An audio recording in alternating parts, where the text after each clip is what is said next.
E aí, pessoal, tudo bem? Hoje a gente vai continuar o nosso jogo de matemática, é a segunda aula. Vou lembrar que essa série de aula que a gente está começando é um pouco mais avançada, é até bastante mais avançada do que as nossas aulas normais.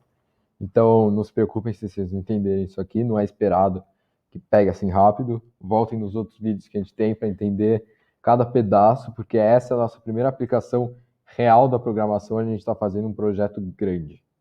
Beleza? Então, de novo aí, assistam os outros vídeos, se ficarem com dúvida, manda mensagem pra gente, vocês sabem como é. Então vamos aqui lembrar o que a gente fez na última aula. Só corrigir um detalhe, que no vídeo que está da primeira aula, ele tem um problema que ele não zera antes de começar a próxima rodada, o número de acertos, ele não zera. Então a gente consertou isso aqui na linha 17, a gente colocou acertos igual a zero para cada vez, certo, que for jogar. Vamos entender, antes da gente ver as mudanças que tem no código e de eu explicar elas, que também é outro formato que é diferente da gente montando ao vivo nessa série. Eu estou montando o programa e aí eu mostro para vocês como ele funciona, porque assim é mais fácil de entender passo a passo do que pegar logo de uma vez. Então vamos entender como ele funciona antes. Vamos dar uma recapitulada. A gente tem aqui as nossas variáveis, acertou, que é true, nome recorde, nada, número recorde, zero.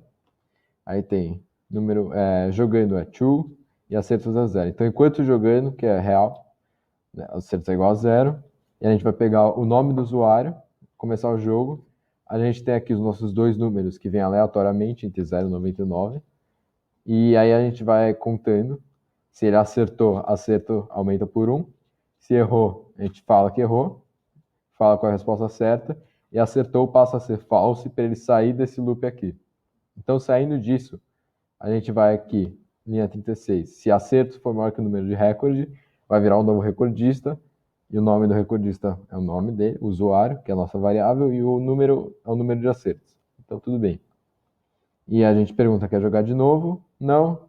Beleza, parou. Qualquer outra coisa, então colocar assim de qualquer jeito. Ele vai jogar de novo, e acerto vai ser igual ao true para ele entrar de novo no loop. E essa aqui é a parte nova que a gente fez. O foco dessa aula vai ser nesse bloco aqui. E eu vou explicar o que cada coisa é. Mas para a gente fazer isso, vamos olhar aqui em cima. A gente tem duas variáveis, duas listas novas. Lembra da nossa aula de array, de listas? Então essas são duas que a gente criou. Ranking pontos e ranking nomes. Nota aqui que são listas vazias, elas não têm tamanho. Isso tem uma razão, que é, a gente não sabe quantas pessoas vão jogar. A gente não tem controle sobre isso. Você poderia fazer assumindo que X pessoas vão jogar, mas para ter um programa mais flexível, que dá para aplicar para mais coisas, a gente não vai saber, então a gente não assume nada. A gente deixa vazio, sem tamanho. E olha a diferença agora. Porque aqui a gente pega o nome do usuário e a gente vai contando o número de acertos. Desculpa, o número de acertos. E aí, quando ele perde, em vez dele voltar, né, as perguntas quer jogar de novo e voltar, olha o que a gente faz. A gente vem aqui, no nome, a gente vem aqui, olha, o ranking pontos, ponto append, acertos. O que quer dizer ponto append? Eu vou fazer aqui um desenho para a gente se lembrar de arrays, né? O que eles são, e o que é o ponto append. Então, imagina que a gente tem aqui ó, um array com 3 espaços, né? O i aqui é igual a 0, aqui é 1 e aqui é 2, o nosso index. O que acontece se a gente usar, sei lá, ponto, isso aqui não vai dar para ver com essa cor. Se a gente usar ponto append, é aquela tragédia que é escrever assim, mas beleza, ponto append, e a gente escolhe o que a gente vai append, que é o argumento da nossa função. Então, que ele append o número 4. O que ele vai fazer com essa função? Ele vai vir aqui, vai manter tudo que a gente já tem no nosso array, aumentar um tamanho, e nesse último tamanho, ele vai vir e vai colocar o 4. Então, isso é o que append faz. A tradução de append do inglês é sentido de colocar mais, acrescentar. É isso que quer dizer a tradução do append, é acrescentar. Então, se a gente pega o nosso array e a gente fala acrescenta 4. No nosso caso, o que a gente está fazendo? A gente está vindo aqui no ranking de pontos, né? E o que a gente está acrescentando? O número de acertos, porque é isso que vai ficar guardado. E do mesmo jeito a gente vem aqui no ranking de nomes e a gente acrescenta o nome do usuário. E olha só o que isso vai fazer. Como o nosso array aqui é vazio no começo, toda vez que ele jogar, depois que o usuário errar, ele vai ter lá o nome do usuário e o número de acertos dele. E aí ele vai aumentar o espaço no nosso array, na nossa lista, dos dois, tanto de pontos quanto de nomes, e guardar o nome e o ponto. E olha só que legal. O nome e o ponto, eles vão ficar os dois no mesmo índice da nossa lista. Certo? Faz sentido? Eles vão ficar no mesmo índice. Por exemplo, a gente começa a jogar, o nosso array está vazio, então não tem nada aqui dentro. Passa o primeiro jogador. Vamos dizer, o nome dele é. Eu vou dar meu nome aqui, Felipe, e acertou 10 perguntas. Então, na posição 0 do ranking de pontos, ele vai colocar 10, e na posição 0 do ranking de nomes, vai colocar Felipe. Aí vamos rodar de novo. Vamos dizer que o Fábio está jogando agora e ele acertou 20 perguntas. Quando a gente for no ponto append, ele vai aumentar o tamanho aí no ranking de pontos, colocar 20, no ranking de nomes, colocar Fábio. Então, o que a gente faz com isso é que a nossa lista, quando a gente parar de jogar, vai ser exatamente por tamanho do número de jogadores para quantas pessoas jogaram.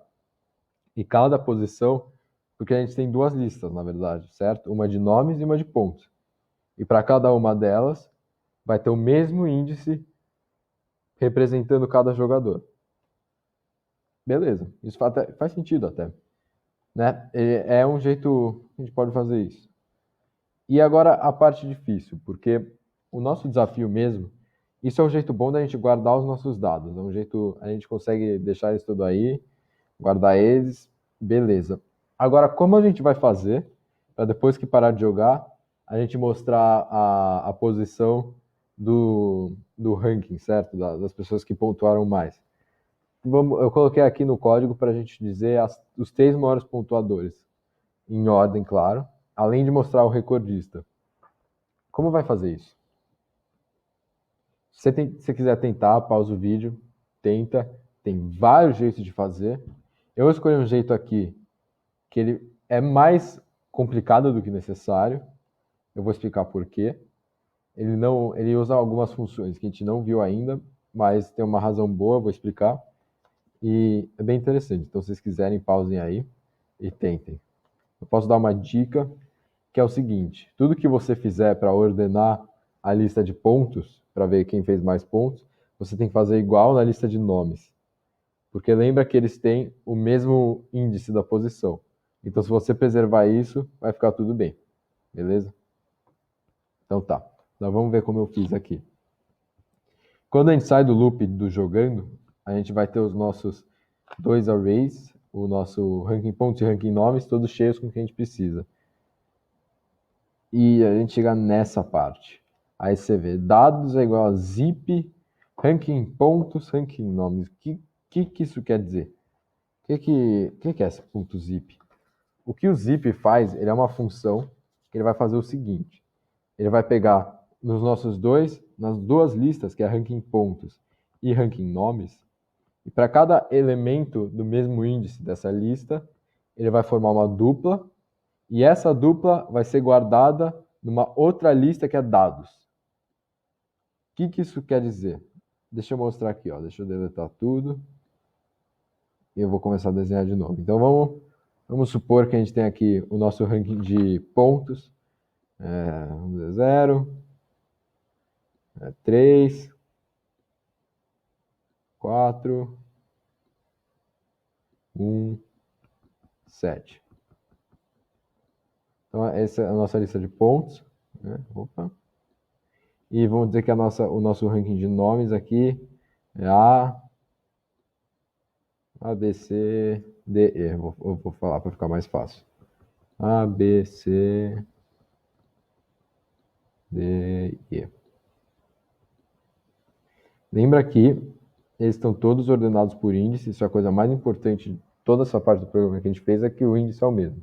Então quer dizer que o A fez 0 pontos, o B fez 3, o C fez 4, o D fez 1 e o E fez 2. Fez 7, na verdade, né? Isso aqui é um 7. O que esse zip faz? Tá vendo que a gente está fazendo o zip aqui com ranking de pontos e ranking de nomes. Pontos vem antes. O que isso quer dizer? Vou mudar de cor. O zip, o que ele vai fazer? O que vai ser dados?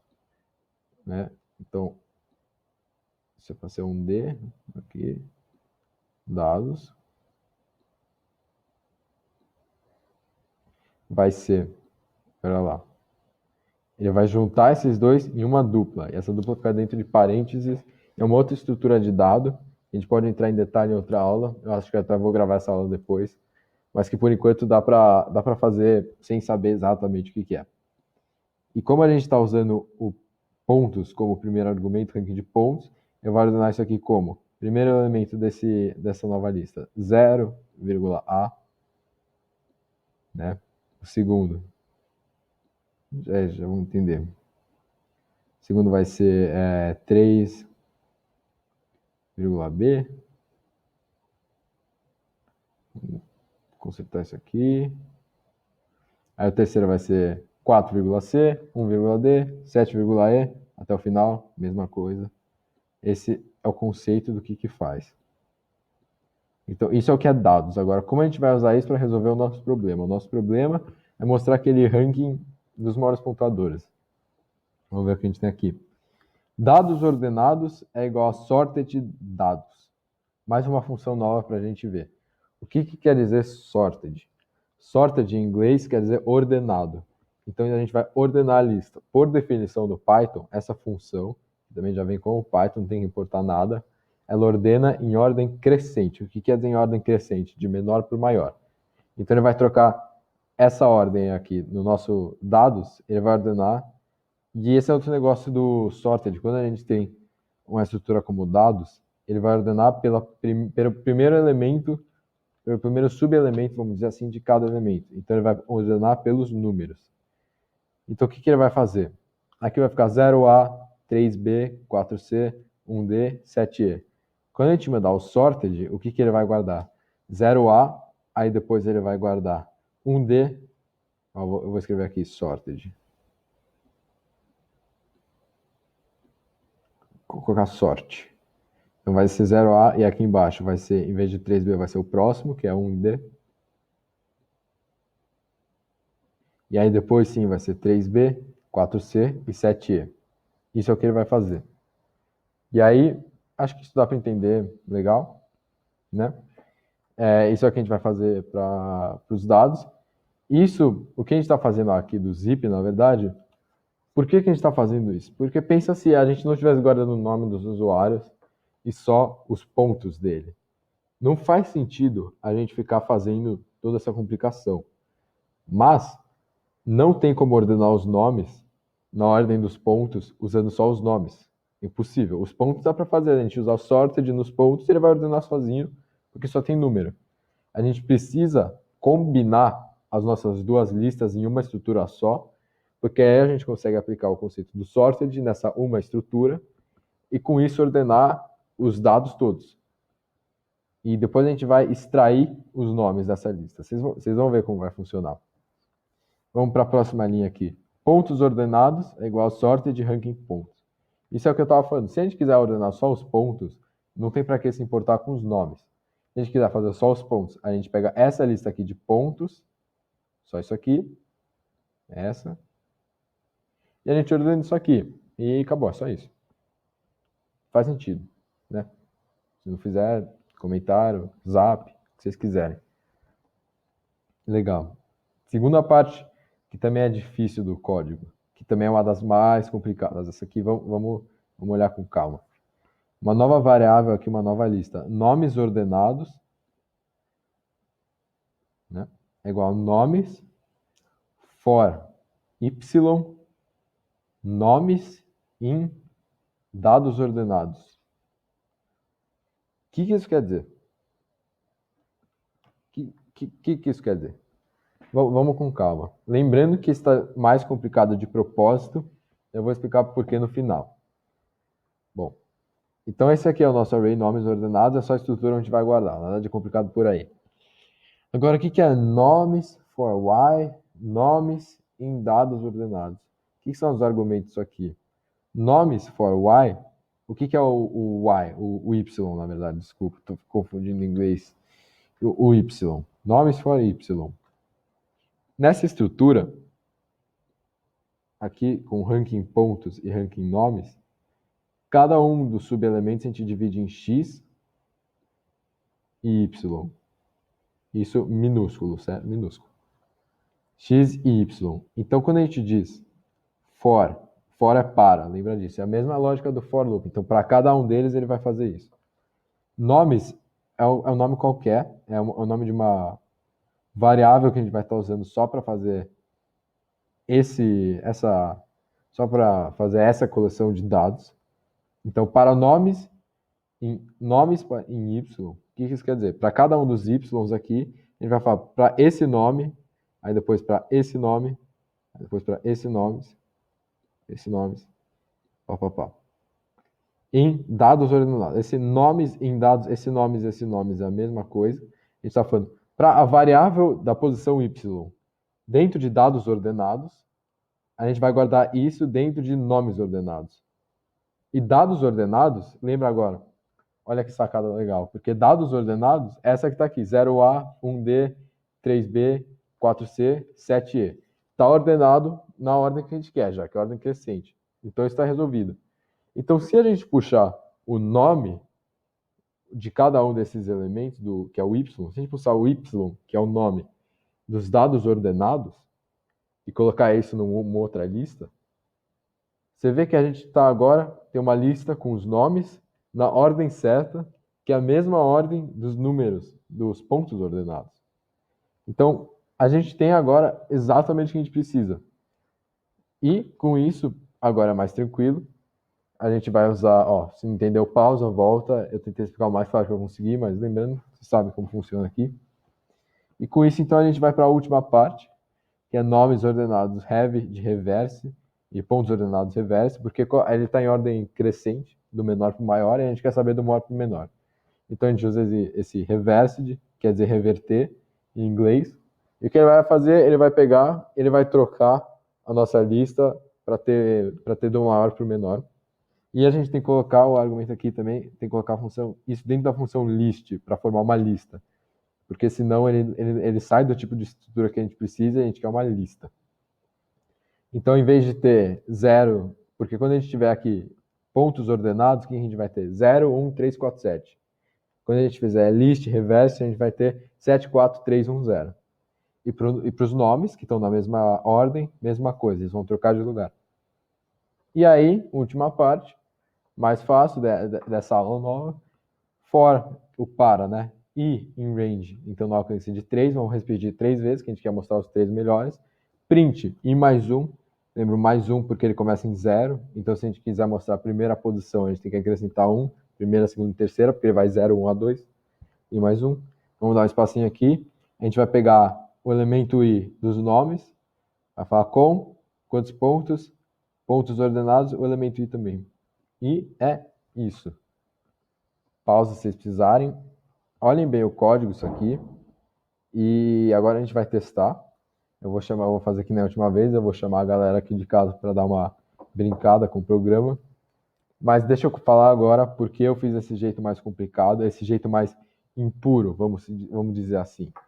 Porque o que eu poderia ter feito, teria construído alguns whiles, alguns for, essas coisas, e fazer manualmente essa inversão e fazer um sorted meio manual. Só que eu, de propósito, fui para cima dessas funções esquisitas, tipo zip, sorted, esse jeito de você extrair o elemento dos dados, certo? Esse list reverse. Por que eu fui fazer isso? Porque quando você está aprendendo programação, você vai ter um certo nível que você vai aprender na sala de aula, então, como as nossas aulas online ou com o professor, só que na hora de programar mesmo, o jeito que você ficar bom, e não tem como fugir disso, especialmente, meio que para tudo você vai acabar usando isso, mas especialmente para programação, o jeito que você aprende é 100% na internet. 100%. Você vai procurar, você vai colocar o teu problema na internet, então conseguir colocar em inglês é melhor ainda, porque tem mais material. Coloca, por exemplo, How to sort list in Python. Escreve isso no Google, ele vai mostrar vários jeitos de fazer isso. Aí você escolhe um, testa no programa, vai dar errado, tenta consertar, se ainda não estiver dando errado, se é muito complicado, testa outro, pode dar errado, testa de novo, vai com outro, mistura eles, faz do jeito que achar melhor, e é nesse método que você acaba aprendendo programação. Isso eu acho legal, porque a programação você não aprende na aula. É completamente tentativa e erro. Eu mesmo, quando estava fazendo esse programa, quando eu estava fazendo esse programa para preparar para a aula, fiquei muito frustrado porque eu não estava conseguindo achar um jeito bom, não estava conseguindo achar um jeito que ficasse bonito, legal. Estava ruim e é frustrante mesmo, mas é assim que a gente aprende. E eu também aprendi muitas coisas novas com esse código que eu estou ensinando agora para vocês. Espero que eu consiga ter explicado melhor. Mas o que eu encorajo vocês a fazerem é ir para a internet e aprender na manha mesmo. Programando vai dar errado, vai dar muito errado. Quando a vida do programador, 99% dá sempre errado, chato pra caramba. Não, programar é legal, mas é muito chato quando dá errado. E dá muito errado, mas é normal. A gente continua, a gente tenta de novo, vai aperfeiçoando, vai melhorando, vai mudando uma coisa aqui, uma coisa lá, e no final dá certo. Bom, eu enrolei aqui, eu fiquei meio empolgado falando disso, mas agora para a parte legal do vídeo, vamos testar o nosso programa aqui. Opa, então pessoal, eu fui rodar o programa no Replit, só que deu um problema na minha internet, e como o Replit é na internet, eu tive que rodar localmente no meu computador. Não importa muito isso para essa aula, se vocês fizerem no Replit, tá beleza. Eu não vou explicar, mas se vocês quiserem um vídeo aí ensinando como faz para baixar o Python para usar no seu computador sem precisar de internet, a gente pode fazer. Mas é isso. Agora vamos pro jogo. Então, pessoal, vamos agora testar o nosso código. Mudou a plataforma, mas o código é igualzinho, ó, não muda nada. Mesma coisa, beleza? E eu vou mudar agora. A aula que vem a gente vai colocar a nossa contagem regressiva, mas por enquanto eu vou dar 1 minuto para cada participante. Então, vou começar comigo aqui. Vou marcar meu 1 minuto. Cadê? Aqui. Valendo. É meu nome. Ah, opa, dei sorte. 93, 60, 52, 87. É,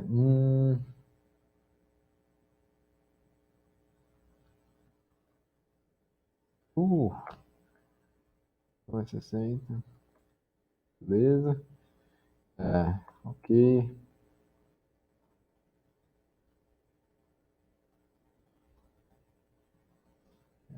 1, 30 mais 46, 76. Opa, essa era fácil. 18 mais 58 é 76, não, 86. Era 76. Vou chamar agora a minha irmã aqui.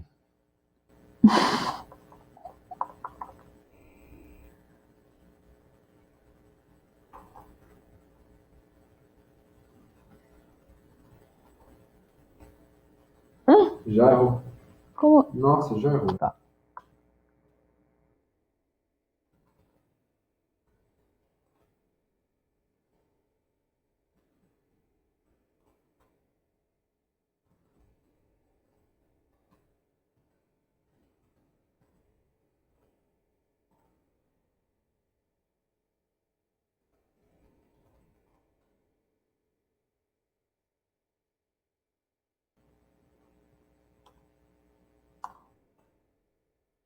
Ah, errei.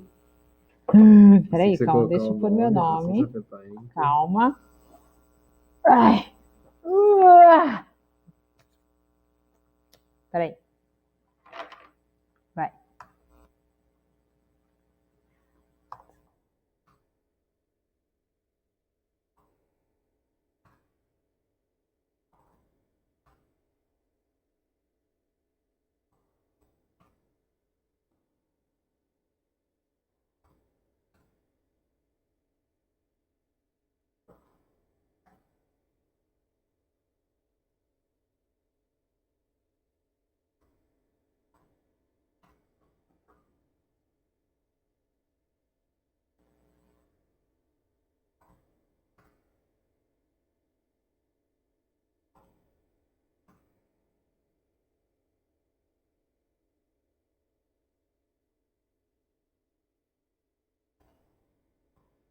Ih,